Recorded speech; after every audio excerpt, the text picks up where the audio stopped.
Hey everyone, you're watching Conversations in Pop Culture, and I am your host, Andrew Davis. And this episode is brought to you by my very own class, which is dropping October 5th, which is a comic book investment system masterclass. It will be on Udemy, Substack, anywhere else where you can get any of your classes. Locals, it's going to be there too. And I'm not going to bore everybody else with the rest of my sponsors because I have with me Max Devill and Johnnie Reed, the writers on Ninja Bimbos vs. Zombies from Deep Space, issue 2. So welcome to the show. Yep. All right. What's up? How are you? Yeah, no, I'm excited to have both of you on. Obviously, this is issue 2. Anything that has Ninja Bimbos, zombies, and space in it, it's right up my alley. And it's a fun book. And obviously, you guys were on for Human Hunters a while back. But people may or may not know what Ninja Bimbos vs. Zombies from Deep Space is. So what is the basic premise for those who are hearing about it for the first time? Well, the name is, I know, kind of is a mysterious type name. You can't really... It's very confusing. Yeah, I know. We did that on purpose.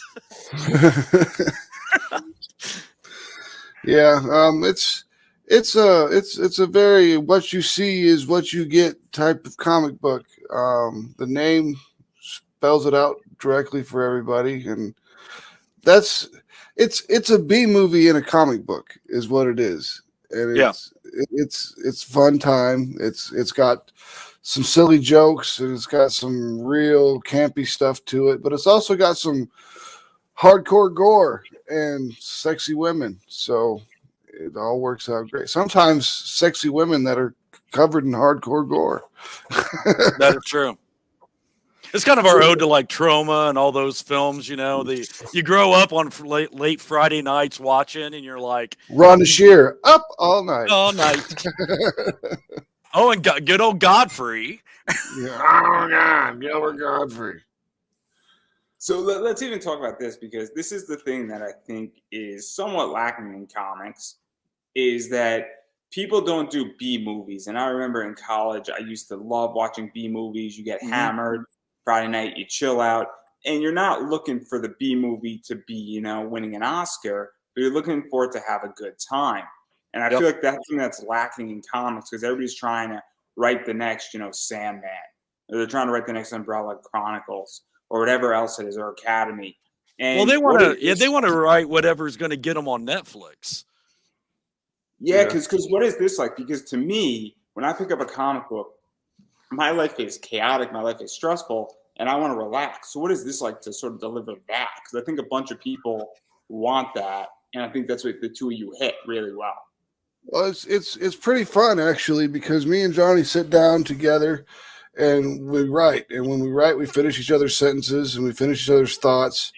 And neither one of us want to do anything too heavy. It's just we want to do stuff that's just fun. We want comics to be fun again. Well, and even in our other, this one, like we say, it's a B movie, and like our other titles, with Human Hunters and Mary Machine Gun, those we have some good jokes. Those are more smart ass, really. But still, even in those books, Atrocity Press, we want you to be able to have an escape. We don't want you to have all that stress and everything in a comic.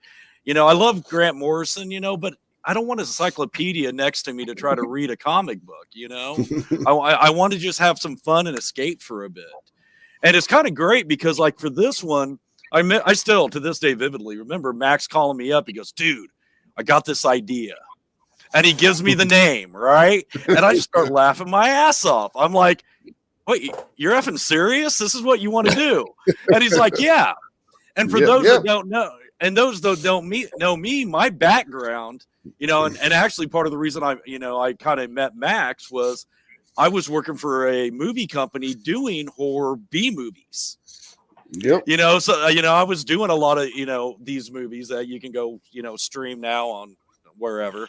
But so he's telling me this. I go, so you really want to do this? And I'm like, yeah. I'm like, dude, it wasn't that long ago I just filmed a zombie movie. And he's like, no, this is going to be great. And we started it out very campy, very silly, because we thought it was going to be fun. And then the artwork starts rolling in. And Max is like, dude, we got to up this up. He goes, this artwork is too good for this campiness. because it really kind of caught us both by surprise. I know it did me, because the artwork came in and I was like, holy shit, this is awesome.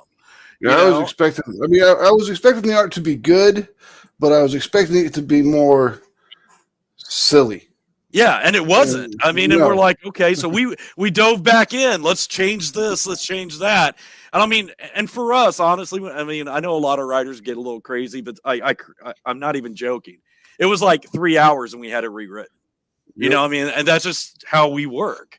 I mean, usually we knock out a comic book. When we sit down and write it, we can knock out about a 30-page comic, 28, 30-page in about 2 days when we sit down and knock it out. And this was just so much fun. We sat down and he's like, let's get this rolling. And we started working on the characters and creating these girls and the world. And it flowed really quick. Yeah, to even talk about that, because one of the things is that obviously I write a lot of interviews, I prep up, and sometimes an interview writes itself. And sometimes the flow is just there. And with a title like this, and correct me if I'm wrong, I think it's really hard for the flow not to be there when you're having that funny and sort of, I guess, parodying the entire zombie realm to some degree. Because you got sexy girls, you got a zombie apocalypse, they're dealing with that problem. But there's also something serious going on at the same time. Mm-hmm. It's also, a little gore, and it's really paying tribute to the B movies in a lot of ways as well. Mm-hmm. And so what is that like when, the book's just writing itself in a lot of ways? Because I think it's a writer's dream per se. It's good. It's when it writes itself, and we kind of just sit there and we go along with each other, and everyone's finishing each other's sentences, and the book's just kind of going as it goes. It's great. The only problem is that it just you don't make it too long. Yeah, we could write these books for 100 pages long.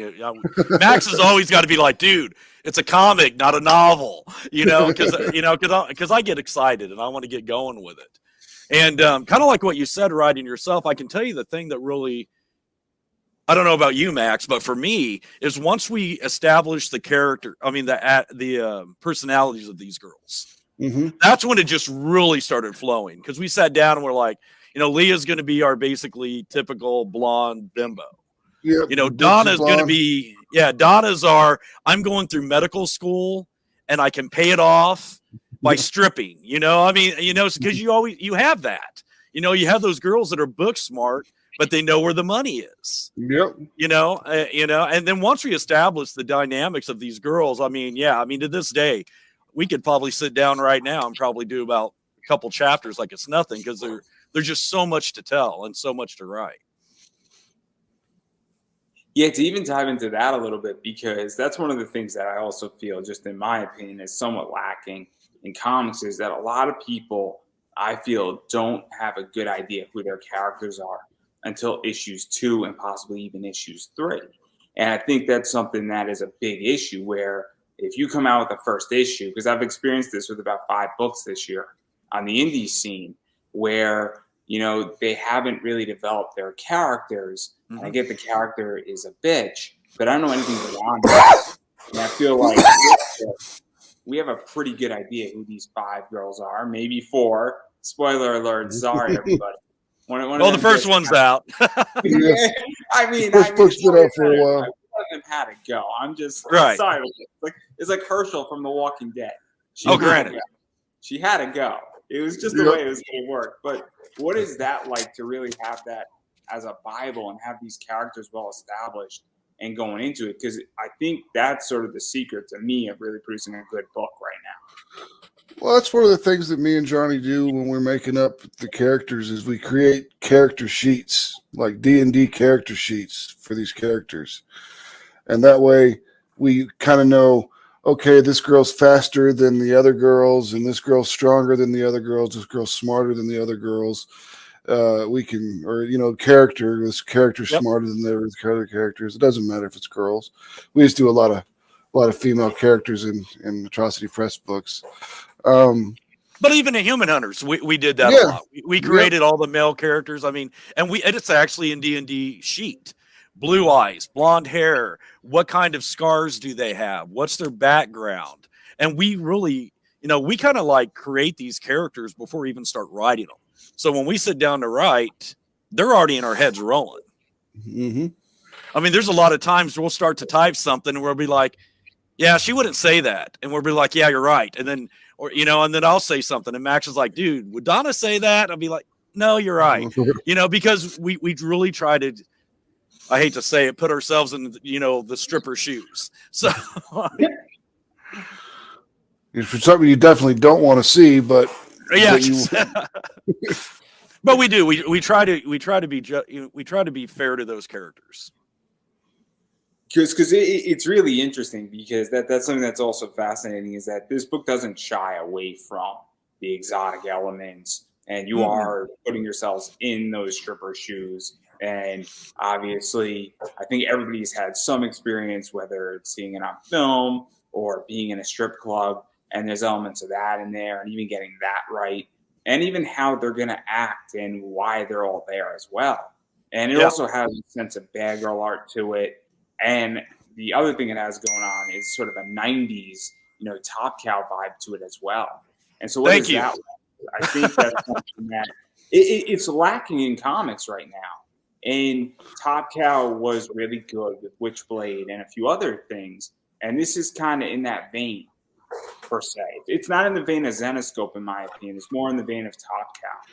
Yeah, it's not a Zenoscope thing because Zenoscope's more.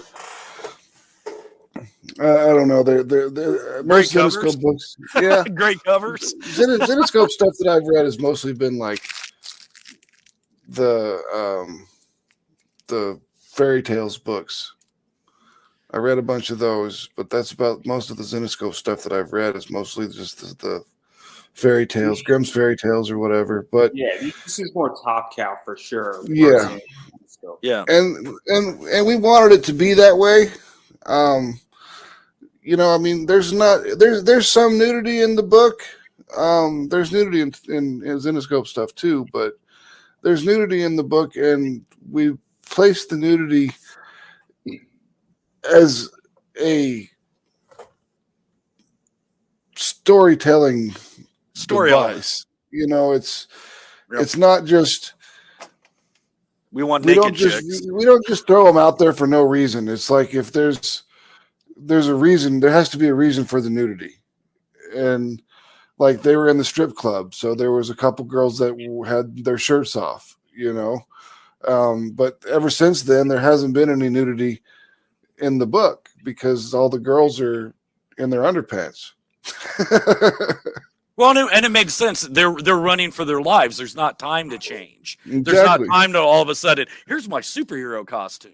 And I think that's kind of the thing is when we sit down and write a book, a lot of it is we want it, it's a comic, yes, you know, but we also want it to be real. We don't want people to be sitting there reading it and going, well, that doesn't make sense. Or it has to follow logically. It has to logically follow. That's the most important thing. Yep. And we try not to make our villains stupid. Yeah, that ticks me off. No monologuing. If you need a villain to monologue what you're trying to write, maybe you need to write a little bit more dialogue. Yep. Yeah, it's interesting because I think that's a big problem right now. And I don't know if anybody saw Thor: Love and Thunder, but oh my God, that movie was so bad. Yes, it was rough. Even my 7-year-old was like, I don't like this movie. But the villain in many ways was almost monologuing the entire thing, and it was a disaster. It's like a Get Smart. It's like the old Get Smart TV shows. You don't know what's going on until the villain, you know, shows up, and I'm going to tell you what I'm going to do. Because I think it's a real problem in comics right now is that it's like, you know, I want to see a villain actually shoot somebody and then be like, I shot you. Because to me, that's what it is. Like, I don't need you to tell me what you're going to do or what you did. I need you to do it. Yeah. But, and it's also the idea that I think the average reader is smart enough now to realize that if a villain wants to, you know, shoot Batman, and we're just going to use Batman as an example, he's going to fire the gun at Batman. Like, I don't need you to tell me I'm going to go kidnap Batman and shoot him. Like, it's kind of preaching and telling your audience that they're stupid, which I don't think people on Kickstarter and people in general, I don't think are that stupid. I could be wrong. And if I am, well, I guess, I'm in that club now, but that's not the point. No, you have to respect your audience when you're writing, for sure. I mean, I don't think that anybody that reads our stuff is stupid. I mean, they can't be, because they got to read. Yeah. Well, and I think a lot of it with the audiences nowadays, it was different in the 80s and 90s, because a lot of times you were kind of selling to a certain demographic. But nowadays, when your most popular shows are like Game of Thrones, or like The Boys, or like, Stranger Things, our culture has changed now, where everybody knows it's more common knowledge what a Demon Gordon is. I was back in the 80s, well, not say 80s, 90s, I was in a band called Mind Flare. And nobody knew what Mind Flare was. We're like, it's the most chaotic evil, character in the D&D books. Nowadays, you say Mind Flares, and half the people know it from Stranger Things. Mm-hmm. So it's like, so when you're writing a comic book now, you don't have to do as much dialoguing, so that's nice, number one. But number two, the audience is smarter. They are, kids are watching these shows at a younger age. When you can just turn on Netflix and watch, Umbrella Academy, all these shows. You got to write to actually appeal to that masses, because that's your audience. Yeah, and also I think it's the idea that nerd culture is now cooler. Like when I grew up, and I'm 29, it wasn't that I was going to get shoved into a locker, but kids weren't watching Gundam, they weren't watching Dragon Ball Z, they weren't playing D&D. But now all those kids are doing it, and it's cool. And then you have professional athletes who are really into this too. And now if you're not doing that stuff, you're sort of on the outs a little bit. And so I think that's the other thing too that's changed in our culture, at least from what I've seen. And maybe, No, you're definitely dead on. There's a lot. Like nerd culture has become culture. Much, it's become culture. It's become culture. When I was growing up, it's like, oh, you're a computer nerd, you're a dork, you're a nerd, you're a dork, you're a jackass, you're just a computer nerd. So no one paid any attention to you. It's like, oh, you play video games? What you're like a child, you're like a baby. Video games are for children. And now all those same people are playing video games all day long. Yeah. It's just funny. It's kind of like I was always like a little bit ahead of the curve. When I was in middle school, I was smoking pot, and everyone called me a pothead. And then by the time I got to high school, everyone's like, "Hey, man, can you hook me up?" And I'm like, "No, cop, I cannot." It's kind of funny how that all goes around, and it's similar to me now, where everybody's like, "Yo, you got Pokemon cards this on?" I'm like, "Not really, because I got all my old stuff, and I don't want to share anymore." It's like, you gotta keep your stuff. I'm sorry that I have the Charizard and you don't. That's your problem. But getting back to this book, because there's a lot going on, and pretty much issue 2 picks right up where issue 1 left off. Yeah, and right, exactly right where it left off. I mean, full on Halloween 2. Which is what we planned. We wanted it that way. Because I think a lot of our books are kind of like that, where it kind of flows into the other, because it's kind of a constant, story that we're telling. And so obviously, just to ruin some stuff, and I kind of stated already, right. I think Alexis gets off. I mean, her contract expired, and she got written off because she got another gig somewhere else. That's how I explain how people get killed off in comics now. Is that they got a better gig somewhere in the entire. She'll be playing a nun in a Mary Machine Gun 5 is what's going to happen. Yep. You'll see her in a panel. But she gets killed. Spoiler alert! I'm sorry.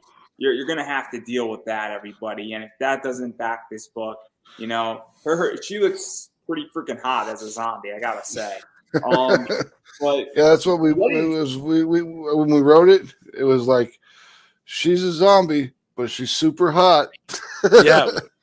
You actually put that note in there. You had it like in parentheses because kind of like, hey, you know, because I mean, the end result is like, and we're not ashamed of it. You know, a lot of people don't embrace it. They're like, oh, we just like good looking characters. No, it's a bad girl comic. You know, we're going to embrace it. And that's, you know, just to comment on what you were saying a little bit earlier about like Top Cow and how there's not like that out there.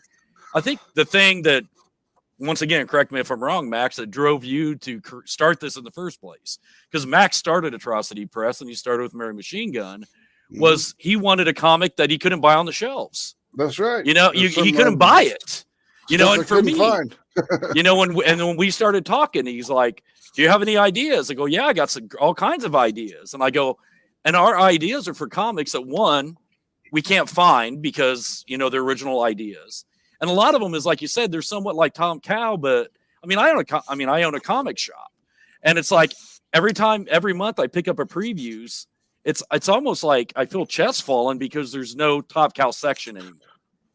You know, you don't have that Mark 7S, you don't have that Michael Turner, you don't have those titles we used to have, and there's a void, I think, in comics because of it. Yeah, and look, I mean, it's no secret that I'm a huge Zenescope fan. I have a very good relationship with that company. And I think that they filled a part of that gap with their covers episodes. But again, even their characters in some of their books have filled that void, but it's not enough. I mean, and they don't profess that they're the solution. They're part of it, but there is a huge void that's missing. And I think that's a big problem right now because I think people want it. And I think people are willing to spend a lot of money for it. I think a lot of money in comics has actually been left on the table.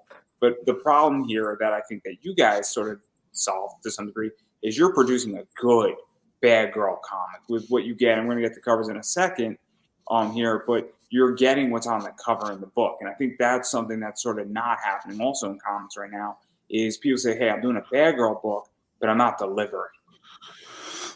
Yeah, I mean, when we do, because that's sort of like what I feel that this book does, and Mary Machine Gun does it, and Human Hunters does that as well, where I know what I'm getting. Well, we always give the first standard cover to the interior artist. That way, you know exactly what you're getting because that interior artist is drawing that cover, so it's going to be exactly that type of art on the inside. Now we do other covers like Mariah's cover, and then like Fern did a cover for this one. And we're gonna get to it, I promise. Yeah. Some other people did covers for it, and those are different, but those are variant covers. Those aren't the official cover.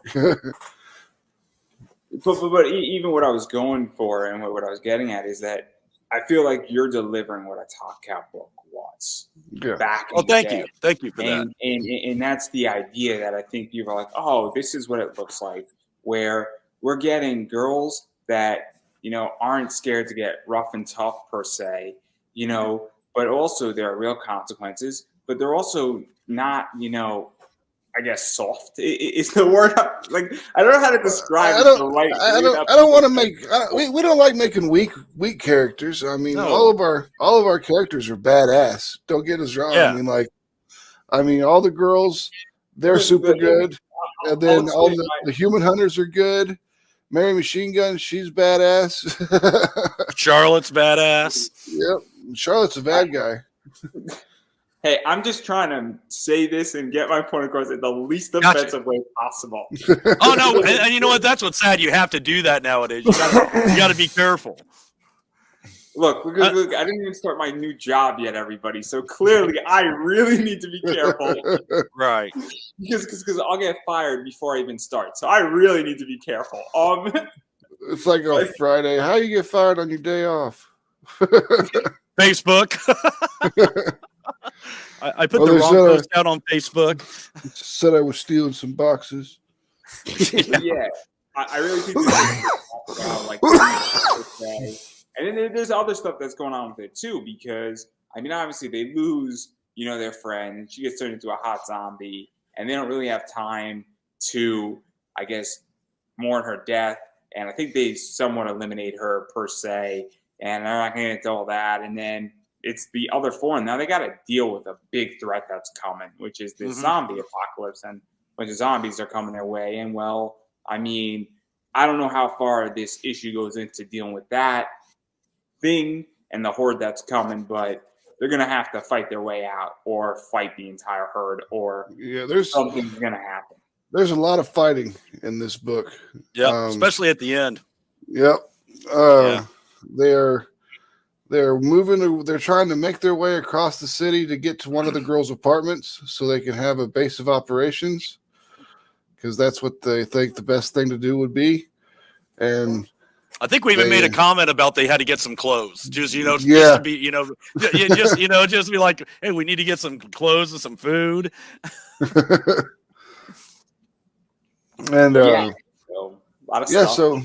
So they'll be moving across the city and fighting a ton of zombies on the way, because the whole city's basically converted into zombies. Yeah, and that's kind of where I think this book is going. And even when you go into issue 3 and issue 4, is that they got to basically deal with this zombie threat and survive and figure out how to. Yeah. I don't know if their goal is to escape the city or survive in the city, or how far you have planned out, or if there's a set number of issues that are going to be in this entire series. Just to let you know, this is an ongoing title. Yes, it's an ongoing series. We're already written up to issue 5. I think it's a 5 or 6. We've already completed. Yeah. Of course, we can write quicker than our artists, because it takes a lot longer for them to do their thing. But I think there are currently on issue 4 artwork wise, and we've got an outline. I want to say up almost to 12. Yeah, probably something like. I think it's almost like to 12. We got the basic. We already know our next 2 story arcs. Yep. So we've got plenty of story to tell with these girls. Oh, yeah. And it's going to be fun. I mean, we haven't even. This is just the beginning. This is the prelude. It's working their way up. They haven't even became Ninja Bimbos yet. They're just bimbos. Yeah. That's the best way to state it. Yeah. Right now, it's just we should have just done this cover with the ninja crossed out until we got to that issue. But you're right. I mean, they have all these adventures just getting to where we want to be. And so, what is that like? Because obviously, people who go on to Kickstarter, and look, I've also had problems on Kickstarter where I've had a bunch of books and a bunch of projects where they've taken the money and they're massively behind schedule. Nope. And but you know what? You know the question I'm asking. Yeah. No, I know, but no, I'm just saying. Nope, that's not us. No, Max. He put a really good plan in play. Yeah, and we're actually like a couple weeks late on Mary Machine Gun 3 because there was some issues with. I got a divorce, so I was a little discombobulated there for a while. But we've got everything squared away. We've got. All the surveys are coming back to us now, so we can do the fulfillment tomorrow, right, Johnny? Tomorrow. Yeah. Well, and a lot of the things set us back was we had some technical issues. Like the one thing about Atrocity Press is quality. We don't just want to throw crap out. And the poker chips came in. I'm just going to be transparent because we're transparent. They were all stamped crooked, and we're like, we're not sending these out because we're better than that. When some comics come back and something's off. The cards, we're better than that. In this case, we had to wait a little bit longer to get the poker chips. So, because we want to put out the best quality. I mean, when you pick up our book, it's got high paper, it's got good art, it's got good ink. Because in my view, and this is just how I view Kickstarter, where as a consumer, I have a golden opportunity choice where there are at least every single month 40 to 50 good projects. And so, I mean, this is just how I view it, is that I feel like that somebody who's doing a comic project, you got to win me over in story, you got to win me over in art, and stretch goals matter, because at this point now, there is a bunch of stories that are all, I don't want to say they're all the same, but they're all the same quality of work. And so you need to really have something that's bigger, and you need to also have something that interests me. So like, I'm a big metal card guy. And so that's what convinces me as a stretch goal, is when people have metal cards, or if you have a particular artist, or you have a story that I just think the art is better than the story before it, you know? And so I think that's a big thing. And I think that's what some people don't understand about Kickstarter is that it's an experience and it's also a way to add value. And I think some people understand that and some people don't. And despite Kickstarter, and I feel like a lot of creators who are on their fourth or fifth campaign should understand that, and they don't. And that's just me as a consumer and how I feel. Well, the one thing I can tell you that I've just with Max and what he really set up is that everything, the minute we launch a Kickstarter, it's done. That book is ready to print as soon as the Kickstarter sends us the fundage. And that's what we pride ourselves in. Like I said, you know, we've already got on issue 4 or 5 of Ninja Bimbos already almost in the bag.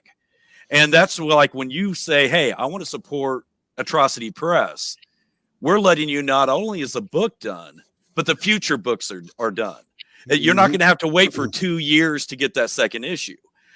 Just some insight, you know, Max, I, and our art director sat down, was it like week before last? Yep. We planned out 2023, and except for January, because we know Kickstarter's slow in January, we're putting out a book from Atrocity Press pretty much every month. So, I mean, the machine is now officially rolling. Ninja Bimbos is this month. 1st of October, we are going to be launching Human Hunters issue 2. When you get into November will be November maybe Mary Machine Gun 3, or we may wait till February. 4. Oh, excuse me, 4. 4. Yeah, that's the only one that's kind of like in the zone. But once we get, but we will be having at least 2, if not 3 books this year. And then next year, once we get past January, it's every month. So you don't have to wait around. You know, if you enjoy a book, you can know that it's going to be in about 2-3 more months. We're going to pop out the next issue of it. Yep. Because I think that's also a big issue right now with indie comics is, you know, the fact that sometimes it's 6, sometimes it's 8 months between issues. And sometimes it's a year and a half. Yeah. And that's where we were with Human Hunters, because Human Hunters from issue 1 or 2 is exactly a year. But there was a lot that happened in between there because just as a company, Max was by himself originally, and then I became part owner of Atrocity Press, and we became partners. Yep, Johnnie came on board. And we did a project that kind of got shelved, and that kind of slowed us down a lot. Yeah. So that kind of threw us off our schedule a little bit, but now we're rolling again. I mean, now that we got this one going, Mary Machine Gun 3 is going to be mailed out tomorrow. We're going to start mailing them. Human Hunters in October. We're ready to start just flying. And that's what we just want people, you know, that are listening, you know, to your show to know that we're not slowing down, that we're going. Oh, yeah. 100%. Full board. Because I think it's very important, and I think that, you know, when you do have those gaps, you know, they could be good, but they're also bad to some degree because people want to consume content. There's a reason why Netflix releases all of a show in an entire season at once, because people want to consume it. They want to binge. And then people want stories, and even if it's not the same story, they also say, hey, look, I like this publisher, and I want to be able to buy a lot of their material. And then you get a customer for the first time, you have a library, and they buy all of it, and they're like, hey, look, I read this thing in like 2 weeks. What else you got? And that's one of the biggest problems, I think. And we've got a tier for that. It's got all the stuff the Atrocity Press has put out, except for Neo Tokyo. The Truth is a Virus. It doesn't have that book, but it has all of our other books that we've put out. And that's because the other books are ongoing titles. Neo Tokyo was just a one shot. It's a one shot. We're not sure if we're going to revisit it. I'm sure at some point we will, but we just have a lot of properties. I mean, we have certain titles that me and Max are working on that we haven't even like brought to the world yet. So, I mean, we're looking at next year. I know we have 2 more titles that we haven't. 2 new ones. We have 2 ones, and then you just came up with another one this weekend. So now it's like 3. So it's like we got 3 now. So yeah, next year basically Atrocity Press will have for sure 2 titles added in 2023, and then probably that 3rd one for 2024. Yep. Yeah, well, what is that like? Because Atrocity Press obviously has a lot of stuff going on, and really building out the library. I mean, I had Tom Hutchinson on my show, and what he was explaining is that it's a real game changer when you're at a con and you have a trade paperback, but then not when you only have one trade paperback, but you have 2 or 3, 4, Two or 5. three, yeah. Yep, that's And on our schedule. And so, what is that like? And even tabling the trade paperback, even when you have like 6 titles out on your tables, it sort of, I guess the word is clout to some degree, but it also signifies that you're serious. I like to think that when Committed. I find interviews out there, it's like, oh, you've been doing this a long time, and that's how I view it. And in the same way, to some degree, it's obviously a little bit different, but I'm curious how you guys feel about that. Well, I wanted, whenever we do, before we did the convention, I was like, okay, let's make sure we've got some product, because I don't want to be Atrocity Press and we're just selling Mary Machine Gun, because that's silly. You don't. There's no reason to be Atrocity Press at that point in time. You're just Mary Machine Gun. So I wanted to get more titles under our belts. And we've got 4 titles technically under our belt. So I think that's good enough for doing a smaller convention. And then by the time we get around to C2E2 for next year, we should have a couple more new ones. And then we should have, at a trade paperback, at least 1, maybe 2. Yep. And we'll be able to come out swinging. What do they call it? Big dick energy. And just like that, Andrew lost his job tomorrow. I didn't even start. Now, like, I get my future. Like, but that is kind of our plan. That's the one thing it's one of those that we're excited about what we're doing, but we're also trying to plan what we're doing. We don't want to get that cart before the horse, so to speak. Yeah. We want to make sure that we're doing our first con this weekend. It's a small local one, but it's like if you're in the Kansas City area, it's free state con. A good friend of mine, Craig, puts it on, and it's a wonderful show that he puts on every year. And he invited me and Max to be guests, and I'm like, this is great, And then we can do a couple small ones and kind of work up to that C2E2 venue. But a lot of it was making sure we had the right materials, making sure that the name's already out there and going, that way, we don't want to just be up there and, like Max said, we have this one comic. I mean, and don't get me wrong, there's guys out there that do it and I love them and I go get their books and we try to support them. But just for our business plan, we didn't want to do it that way. Yeah. I mean, Atrocity Press wasn't a vanity publisher. It was meant to be a publisher. That's like, with the Neo Tokyo, that was a book that I didn't write. Johnnie didn't write it. It was written by Josh Hadley. Yep. So it was the first time that we published something that wasn't written by someone interior to Atrocity Press. And we'll do it again eventually, but maybe we've got a lot of. We will. No, we will. We will. I know. We've just got a lot of stories that we want to tell ourselves.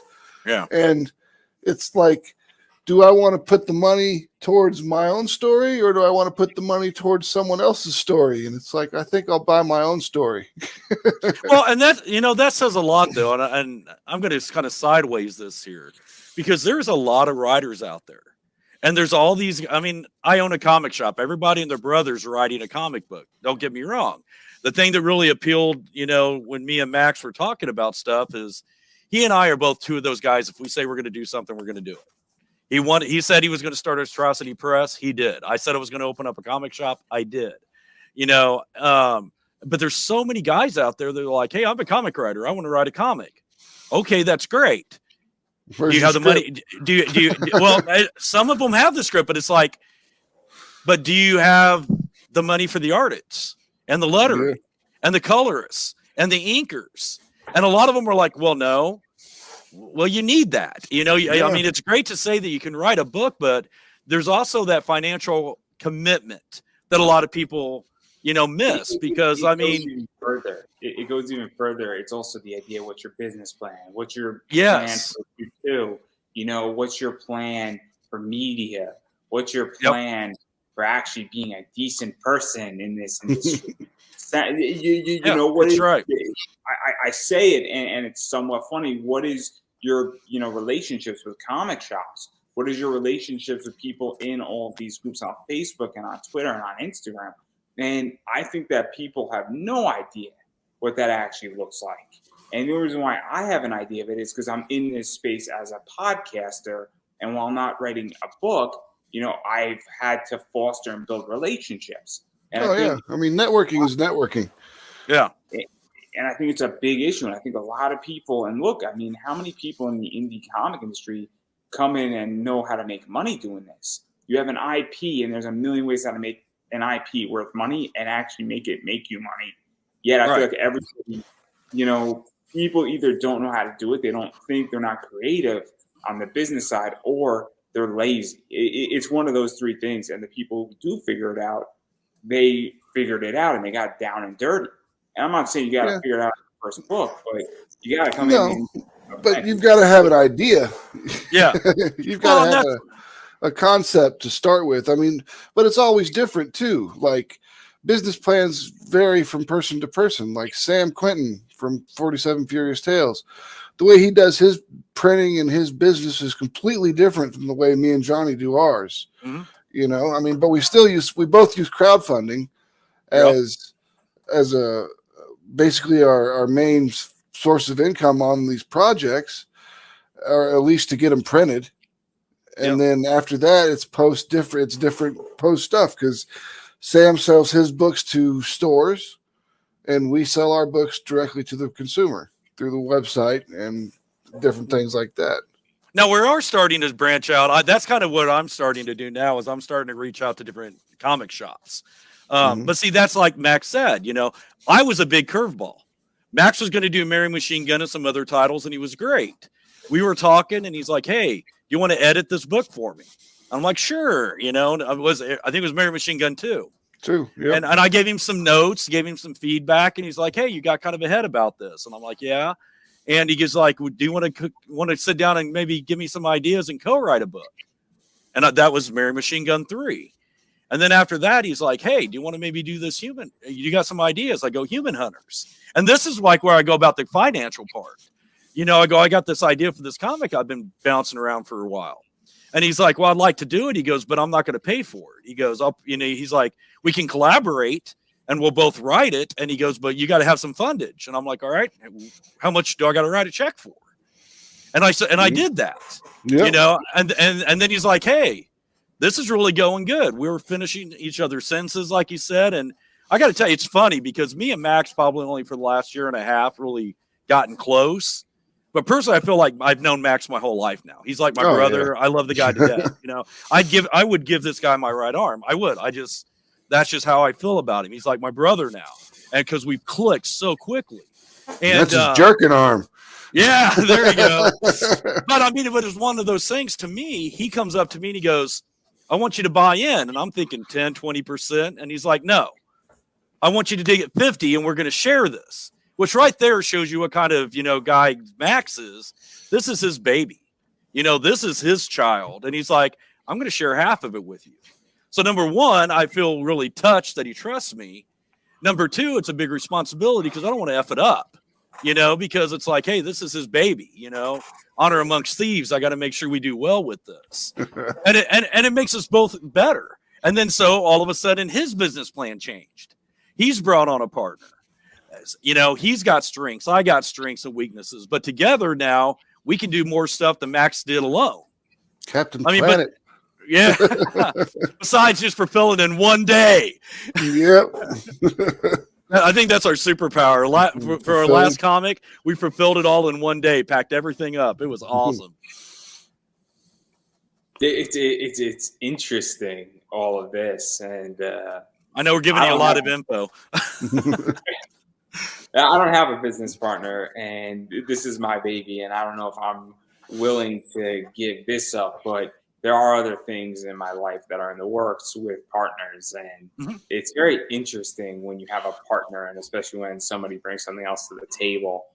But I've worked with collaborators on things, and it's very helpful. And again, like I've hired an editor for a bunch of episodes, and it's an unbelievable, helpful thing. Sometimes you just have another pair of eyes on it, but it's fascinating. We could have like a whole hour discussion just on that. And oh yeah, probably relationships. I think this is another thing that lacks in the comic community right now is people even understanding how to find business partners and engage with them and who to trust and how to even set up trust and things of that nature. Because having a writing partner and having a business partner are two different things. And if they're the same, that's even better. But sometimes you don't need your writer partner doesn't need to be a business partner. Yeah. No, it doesn't. I mean, for us, it works well. And so we even go a step further. We have a group of friends of ours that we springboard off, and they're comic writers or artists, and and that helps too. It's something like it's really good to kind of have that family, because when you look at it as what can we do to help each other versus what do we do to be better than this other person. It's like you don't have to be better than the other comic. You guys can work together. Sam, great friend. We love supporting his Kickstarter. There's God, we can name them all, Max. I mean, all the guys, but it's like Sam and Larry and Pete and Phil. Yeah. Warren. But all sorts of people. And that's the thing, we want to support them because in the comic industry, and I'm going to be that guy, that's always half full, because I'd rather be promoting other people and having them promote us, returning the favor, than knocking somebody down to try to get those brownie points to get you to buy my book. That's just not, that's just not. Yeah. And that's one of the reasons why we don't have a lot of people that don't like us. I mean, for the stuff that we publish, you figure people would have a problem with it, but really, like, we haven't had any knock on people, wood, dude. Yeah, we haven't had any We've been real lucky. Any backlash from it, but I mean, then again, we don't draw super skinny girls. All our girls are proportionate, so people can't. Well, kind of human hunters. Human hunters does got to get the line. Yeah, but I'm a big Scott Campbell fan. I mean, his girls all need sandwiches. But, yeah, that's for but sure. But the thing is we don't try to say, we don't try to hide by anything. We own it. This is what we like. This is what we want. I like sexy women and upskirt stuff. So we're having lots of that happening. It's interesting, and it's a very, very whole big conversation, and this is what my comic book hangouts are for. Right. This is the whole reason why I run that entire show, is to have these open discussions, because I think it is a fascinating topic. But again, I run my show the way I run my show, and nobody's gonna ever tell me how to run my show. Sure. What I have on my show, it's who I want to have on, and the style works, and it is what it is, and I'll deal with every consequence, supposedly. And if people love me or hate me, well, that's on them. I can't control how somebody feels. You're entitled to your feelings, whether they're factual or not. Well, that's up for debate. But I digress. We like you. How's that? We like you. You got 2 votes right here. You got to do a shout out here. Larry's sitting here saying Johnny's like a brother to me. Yeah, we love you too, Larry. Who's Johnny Reed? So I do want to show the rewards, because there's a bunch of stuff, and I can only show half of them technically. Right. I don't want to get in trouble. But this is cover A. So that's cover A, and your cover A is how much? It's $15. All of our covers are $15, except for the nude covers, which are $50. And the reason why they're $50 is because they all come with like 4 prints. And then this is cover B. Plus, we also had it at $50 because we know children can't afford that price for them. Yeah. Mariah Benez's cover B. That's Ed Benez's sister. Elsie Freitas. That's doing Rachel as the cover there. That was one of my favorite covers. That's a good one. And there's this one. And that's Mateus Duarte. He's the artist for Human Hunters. That's my boy. Give him a shout. I got to protect him. And then there's this one right here. And that's by Fern Cord, the artist for Mary Machine Gun. And that's all 4 of the girls there. And one thing to say about him real quick, he is also our art director. We couldn't do this without him. I mean, really, the guy's a machine. Yeah. And he really helps coordinate all these books for us. I mean, yeah, we can just sit there and say, yeah, he does Mary Machine Gun, but he does so much more than that. Yeah, he gets everything squared away. He makes sure everybody's down there is on track and they're doing the right stuff and they're on schedule and everything. So, and then he makes sure I pay them. Yeah, that's Steph Wilson. That's is that? Yeah, I didn't know by the style. It kind of confused me. Nope, that's Steph Wilson. Let's talk about this. Let's talk about this one, because obviously one of the things about Steph Wilson is that Steph Wilson is one of those artists that has a big following, and people might not know your book, but they know who Steph Wilson is. It's very similar to Paul Green. It's very similar to Jason Campbell. Clayton Crane is another one. And so what is that like? Because this is the business acumen, I feel, of Kickstarter, where somebody might not know this book. And they might be like, hey, what is Ninja Bimbos? Yeah, there's. But they don't know who Steph Wilson is. And then they come in and then they get indoctrinated, which sometimes is necessary because it's just like, I guess, a comfort level, for lack of a better word. Yeah. I mean, I can guarantee you that there are people that have bought this book that are just Steph Wilson fans. And they may not even open the book, which would kind of suck, but they might not open it up. But they might, and they might have take a good read through it and be like, man, this is great. And then we've got another customer that will come back and buy Ninja Bimbos versus Zombies from Deep Space 3. Maybe they'll buy Mary Machine Gun 4. Maybe they'll buy Human Hunters 2, because they'll be like, boy, Atrocity Press puts out good stuff. I'm going to continue to read Atrocity Press material, not just Ninja Bimbos, but all of our stuff that we're going to be putting out. Isn't it also the fact that when you then have a background Kickstarter and you launch another project, you technically can update it, or automatically updates them on something else? And so even if they're not interested, they're still going to get that update. Whether they open up that update or not, it's just another marketing thing. And that has to, I don't know what that is worth per marketing value or whatnot.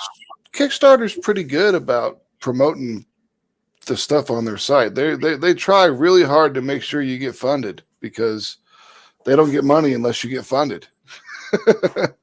Well, I just meant in the update itself. Oh, no. It gets updated. It's like, I'm like, cool, if I back A and then the next time they launch a project, that is invaluable. And I think that a lot of people don't even realize how valuable that is, because it's almost like an email list update that automatically happens. And so whenever somebody backs it, even though it might not be Ninja Bimbos, and you're doing Mary Machine Gun 4, they're going to be notified that you got another thing up. It says, back another project by Max Devill. And so I think that that's something that is very helpful, especially when you do have cover artists. And for anybody who's listening and this is their first Kickstarter, you should be thinking long term. This is almost like Survivor and managing a jury. Yes, I just went to Survivor, everybody. I just went to Survivor. I want to let everybody know that's where we went. But I digress right there. And then obviously you got the nude covers that are nude. I am not going to show them. The last time I showed the cover, I got kicked off YouTube for a week, which was not fun. Given that is my business. But and then there's some other stuff too, where there's obviously I think there's a physical catch up of cover A for issues 1 and 2. There's digitals of issues 1 and 2. There's a whole package here, whether it's an add-on or it's a tier, I forget, but of everything. And then the interesting thing that I think is interesting is your digital side, where you have a nude digital. Yeah, we have. It was something that people have requested. I mean, it wasn't anything that we had done up until the last issue of Mary Machine Gun 3 was the first time we did a nude digital. But people have requested it, so we put it out there, and I give them the nude digital, plus I give them the digital prints, because they're getting everything digitally. They might as well get everything digitally that you would have got if you would have backed it physically. Yeah. So what is that like even to throw that up? Because you're not the first person who's done this, and I find it fascinating because anytime you can take something and people find value in something and what people want to spend their money on, I'm all for it. And people like this type of stuff. And so, what is this like to even experiment? Because I think that's what Kickstarter really is throw up a reward if people want it, and then a bunch of people like it. It's a good experiment, and then if it doesn't work well, you find something that does work, right? Yeah. We've tried a few things that were not very successful in campaigns, where they didn't sell very well or whatnot. And then we've done other things that have sold really, really well. So it really is an experiment, because you never know what the customers are really going to gravitate to and really bite on unless you try some stuff. Well, and it's never going to be constant. Let's face it. I mean, you get a hot item, it's going to be hot, but only for so long until it's replaced for another new hot. So you got to kind of try to find that niche. What's the big, for me, one of my other hats I wear is I work for a charity, and we sell a lot of D&D stuff. And like the big thing right now is hollow dice. 3 years ago, nobody was really buying a lot of hollow dice. Now everybody's buying hollow dice. And that's the same thing with these Kickstarters. You got to find that niche. What's really going? Like you said, metal. There's a lot of people who like some metal cards, but is that only one or two people? Or is there going to be a rush where there's that's the new thing? Everybody wants that. Yeah, and then also exclusivity is big, and my bet is exclusivity is only getting bigger. It's only getting bigger. And limited runs on things are only going to get bigger. They're not absolutely. And it's a value proposition, and it's also exclusive clubs. When there's a 25 limited run book on something, that's just it. It's only 25 people have it, so it's kind of cool in that regard. And then there's but you have to be careful, because Motley Crue also said they were going to have their last concert. So you never know when that stuff's going to pop back up again. Yeah, Kiss has been. It's true. Because a lot of times I'll see that, we're going to do 25 runs, but then they'll put it out again, but it's like a different shade of color. And I'm like, that's almost cheating. That's like taking a mulligan, and it's just terrible. I despise when that happens. But also I understand that if you're doing a gold and then a red and then you black and white it's whatever. No, granted. I mean, yeah, I'm not. And look, everybody wants to do that, and I get why, because it's money, and money dictates everything. But I digress. We could definitely go and harpoon things like Tommy Lee, but that's not the point here. No. Hey, just ask Pam, right? Just ask Pam. Max got the joke right there. Max really got the joke. So, but I digress. And so obviously, and then there's some stretch goals that are cool. I don't know, did you reach a stretch goal yet, or? No, we haven't read them, but I mean, we've reached $4,000, so we've reached all of the nude prints will be released, because those are all $1,000 first, 1, 2, 3, 4, but also 3 and 4 released trading card number 1 and number 2.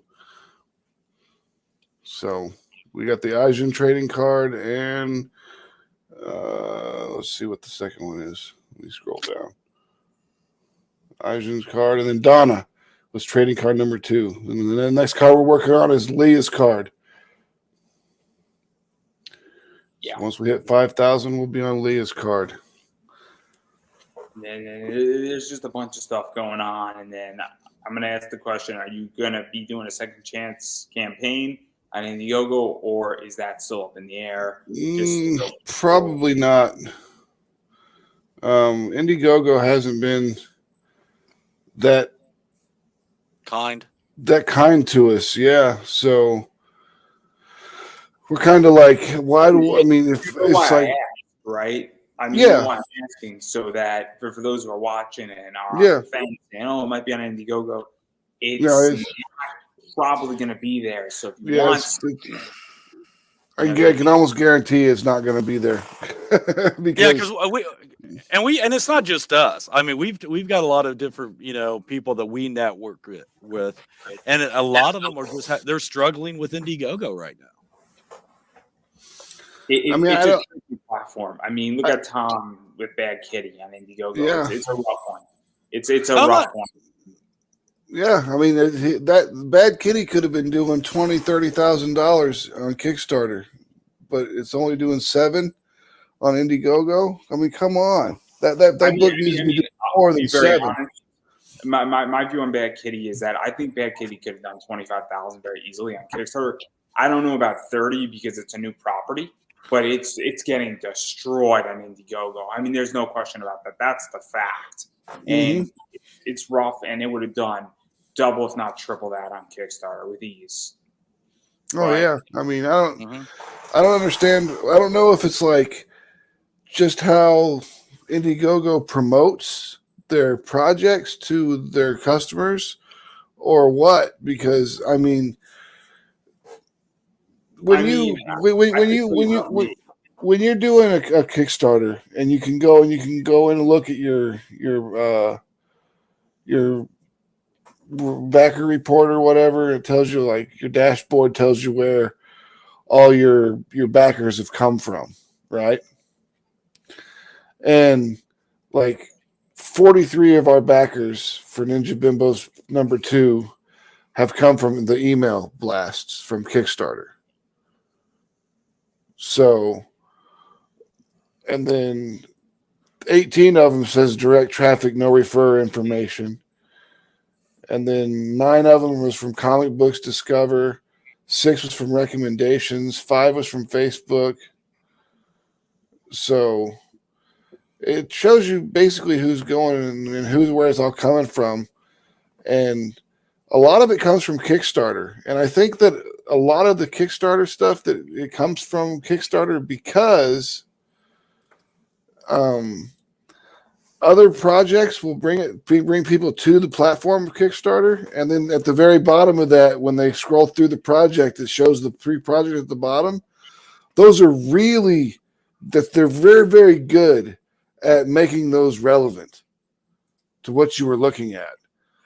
So, yeah, their algorithm's pretty. I do appreciate it. It's pretty close. Yeah, I mean, because I don't know how if they just go through the text on the Kickstarter and create use some AI to create some sort of tagging system for it or what, or if they have someone that goes through and physically does it, manual creating tags to do it, but their system is really good. Yeah. Kudos to them. Yeah, it's interesting. And look, I mean, I got into a discussion with somebody, and I said, look, with Indiegogo, I just don't feel comfortable on the platform. I just don't. And so, if your project is on Indiegogo and then it's on Kickstarter, I'm probably going to back it on Kickstarter because I just don't feel comfortable with Indiegogo's platform. It confuses me. It's not as I guess comforting for me, and it's kind of like if you don't feel comfortable walking in a store, and that's how I. And there are other people who are like me. And so you could put the exact same campaign on both of them, and I will go to the Kickstarter because I'm just more comfortable with Kickstarter. But it's like with Larry. He did a $30,000 campaign for his Niobe book, and he's got a Kickstarter Indiegogo going right now, and I think he's got like 3 backers. What's that all about? I mean, he did $30,000 and then can't get more than 3 backers on Indiegogo? Come on now.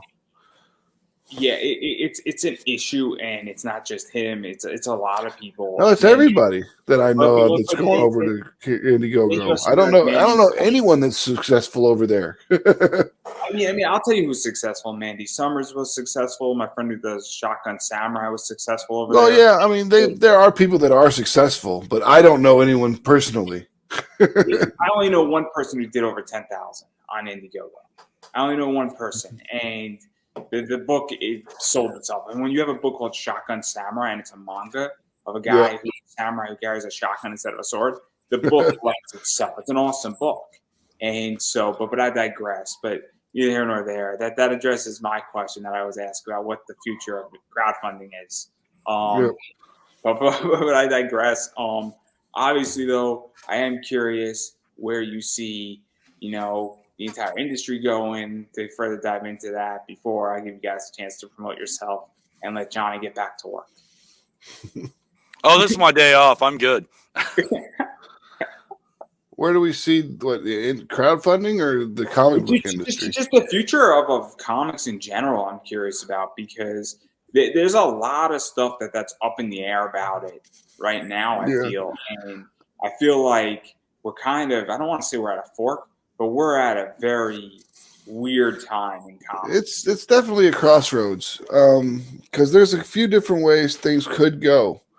I mean, it could fall back into the standard distribution model where you would like they had like in the 80s and the 90s, because there's more than just Diamond now. There's Lunar, and there's a couple other, like there's Random House, Lunar, and there may be more as time goes along to create more publishers. So that'll open up a bunch of different avenues of approach for other people to have their books getting placed into comic book stores. Now, as Johnny says, he doesn't like it because as a retailer, he would much rather just be buying it from one place and not have to pay shipping 6 different times. Well, not only that, it's like every company. It's like with Diamonds, you had a monthly limit. Hey, you had to order this much every month. Well, then now Diamond has their amount. Oh, now Lunar has their amount. Now Random House has their amount. So instead of saying, oh, I got to have $600 minimum orders for the month, you're now up to 1,000 minimum order as a retailer. Yeah, that's true. Which, if you're a big store, you're fine. But but you may have you may just have one customer that wants a few of these titles by this company. So it makes it a lot harder sometimes as well. Yep. But the comic book, I mean, it could go that way, or it could go harder. It could lean harder on crowdfunding and direct to customer sales, which is the way I think things are going to be going. That's the way it seems to be headed. I think all business is heading that way anyway. I mean, honestly, anytime I can cut out the middleman and somebody could just do business with me directly, it's so much easier and it's so much more efficient. And right now I'm heavily dependent on eBay in my business. But if I can get to the stage where I could cut out eBay and it's only going to cost me 3%, but I get the same traffic, and that's the problem I'm trying to figure out how to solve, even if it's solvable in my world. Because then I can actually lower my prices and I could be more competitive and make just the same amount of money. And so, I don't like to deal with middleman because they suck and it just is inefficient. And so I think that we're going to direct consumer anyway. And I wish DC and Marvel would do that, to be very honest. I mean, one of the things that Zenescope does is that they sell directly to their customers every single month live. The only problem you have with that, though, is then you take that risk of losing your brick and mortar stores. So what Zenescope sells, though, is they sell the convention exclusives. No, granted, but I'm just saying. But you got to remember, once you start that boulder, that snowball, at what point do they say, you know what, we don't need comic shops anymore, just order them online and you can get them direct through us. That is true. And I am speaking to you who owns a comic shop, so you're a little biased, just a tad bit, right? Well, I'm a little biased, but by the same token, I mean, there is that point of the experience, because growing up, going to a comic shop, seeing the toys, seeing the act, to me, that's kind of the fun of it. I know a lot of people that, order their stuff online. I mean, let me ask you a question. I'm actually curious about your experience, because to me, when I go to a comic store, I don't care about the new stuff. I like to go through the backlogs because that, to me, is a fun experience. And so to me, that's my entire thing when I go to a comic shop, is I don't really care about what came out this week. I want to go and see what came out like 15 years ago and go through the $1 or $5 bin, or go through They just pulled in like a cool variant that came in that they bought off of somebody's, collection. I'm not interested in, the new, Batman, whatever, 1015 or whatever it is, because that can be found anywhere. I want to go through, because to me, it's like hunting in the wild. I don't know if that makes any sense. No, Well, no, it does. I mean, but see, that's you're one type of customer, because I have several customers that are like that. They come in, they want to look at my back issues, they want to know what the prices are, they want to see the older figures, some of the older gaming stuff. But I have just as many that they want that weekly pull list. I got a deal like Saturday mornings where I have a big 11-foot like great almost theater screen in the back of my shop, and I have theater seating back there. And like every Saturday morning, I put on Saturday morning cartoons, Spider-Man's Amazing Friends, X-Men, and then we got guys that come in and they talk about the comics that they got that week. So I mean, it's the point of having both, so you can actually have both clientele. Fair enough. I mean, I just love just hunting in the wild. To me, it's always a fun time. And I do for old stuff. Like, I'm a big action figure guy. I mean, I have probably thousands of action figures. It's ridiculous how many. But I've been collecting them forever. You got a few. Stupid. I have a few. Like when people like, do you collect Marvel Legends? I'm like, I have practically everyone opened and in the box, because I'm one of those two buyers. For some of them. I collect some of the Hot Toys. And it's like, I like going to those shops and finding some of those older figures. Now granted, I just as well, I do like trying to find some of the newer ones, because I'm kind of getting tired of like the Targets and the vintage stock prices. They've gotten pretty proud of their stuff. So sometimes it's a lot better to go to a mom and pop that sometimes they can have them cheaper. Unfortunately, it's hard to, unfortunately, sometimes you can't beat that Walmart machine. I mean, they're filling, millions of stores. Yeah. So it's like they're getting a cut rate that nobody else ever is going to get. That is true. I completely get it. And, but by the same token, I go out and I support Kickstarters. I think something I even do in my shop is I have a section in my shop just for Kickstarters. Mm-hmm. Because if there's a Kickstarter I like, I'll like freaking Sam. I'm like, hey, I like your titles. I don't want to just buy one for me. Set me up a retail tier. I want them in my shop. I want people there's a lot of people out there that don't trust Kickstarters, but they'll trust a retail store. So I'm trying to do that as well, where I can support Kickstarters right here. People can come in and get them. And that way it spreads the word out too. It's tricky with Kickstarter, because I've been burned on something when somebody has a book that's supposed to come out in May, and then they're only 40% done with it, and I'm not going to get that book for another, year and a half because they don't have enough funding. It's like it makes me stop and say, do I really want to support another Kickstarter? And it's not that the person who's running the next one is not going to fulfill, but it only takes one or two bad apples for me to say, let me take a month off.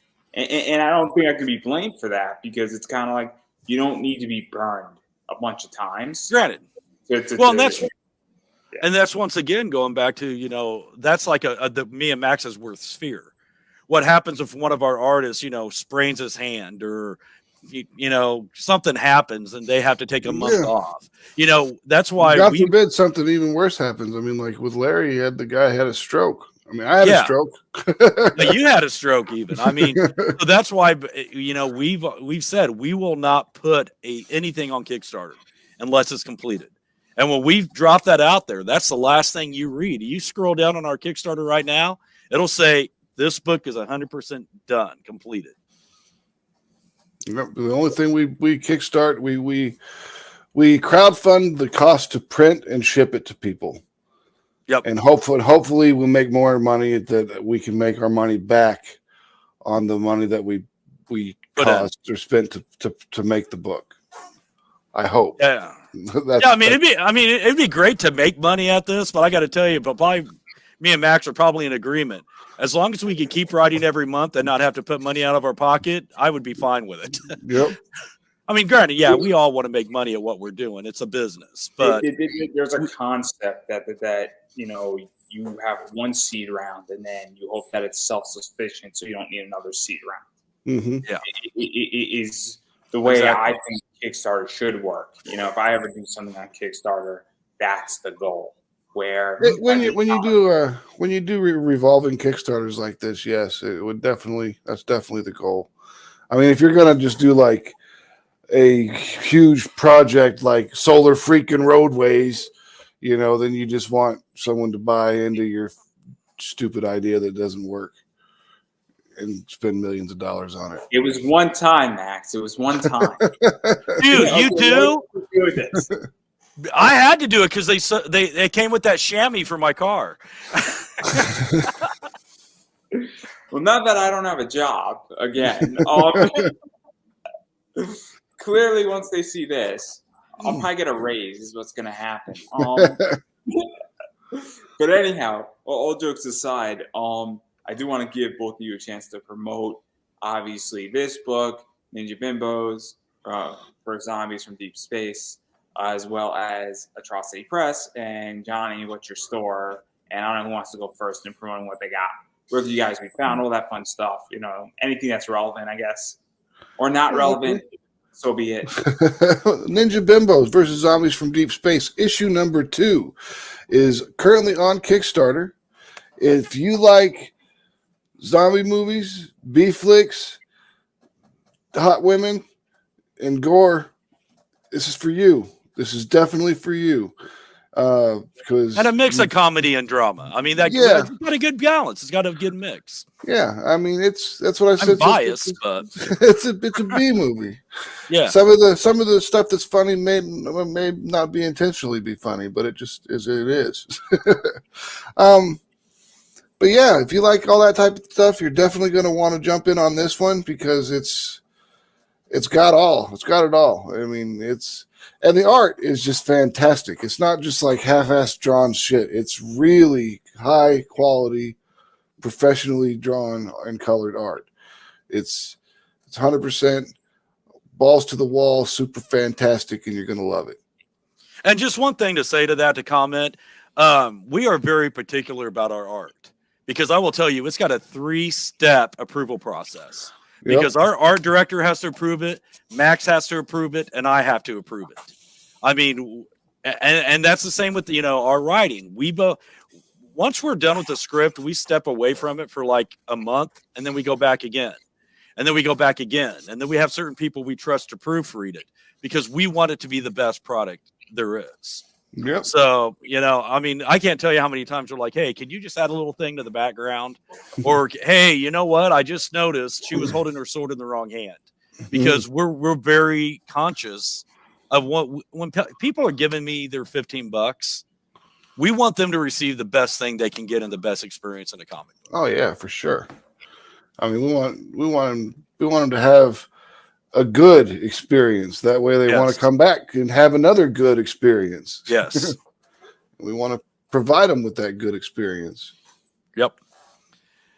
And I guess the next thing to promote is next month. We do have Human Hunters Dose coming out. That's going to be coming out in the month of October. We're going to have all the sexy creatures of the night. And it's going to be fun because it's going to have a lot of Halloween covers, and we're going to bank on that because, Monsters of Halloween goes hand in hand. Following that will be our Mary Machine Gun issue 4. Mm-hmm. After Mary Machine Gun 4, we will be doing Ninja Bimbos 3. That'll be the first of the year. Then we're going to be doing Human Hunters right after it with Human Hunters 3. So you will not have to wait another year for any of these books. Oh, no. We got starting next year.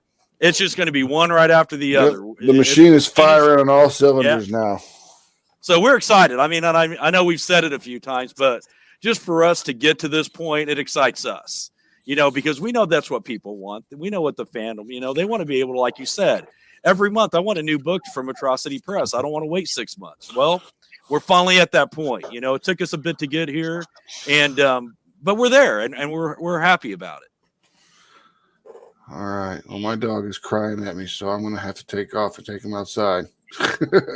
Andrew, real quick here, I just want to say thank you so much. It's a pleasure for you having us on here, and we appreciate all your support and all the time you put in for this podcast. We know you do a lot of hard work, and we need people like you to do it for us, and we appreciate you being a vehicle for that. Hell yeah. It's all shit. Well, I'm just going to say this, and I'm just going to continue to say you have to support indie. And if you don't support indie, these books don't get made. Hold on. And, well, you got to open up your wallet and you got to pledge on Kickstarter. But if money's tight, and I've been saying it over and over again, the next best thing that you can do is tweet about it, mention it on Facebook, mention it in your Instagram stories. Oh, yeah. Share it. About all that stuff, because that just goes just as far as money does in that regard. Spread the word. As far as I'm concerned, really quickly, obviously all my social media is Pop Anime Comics. You can follow me there for any updates about what I'm doing on Facebook, Twitter, Instagram. I got a comic book investing class coming out October 5th. That may or may not be a big day in comics. Just saying, a big event's happening on the East Coast that day. I will not be there because they rejected me, which I'm licking my wounds about, but that's okay.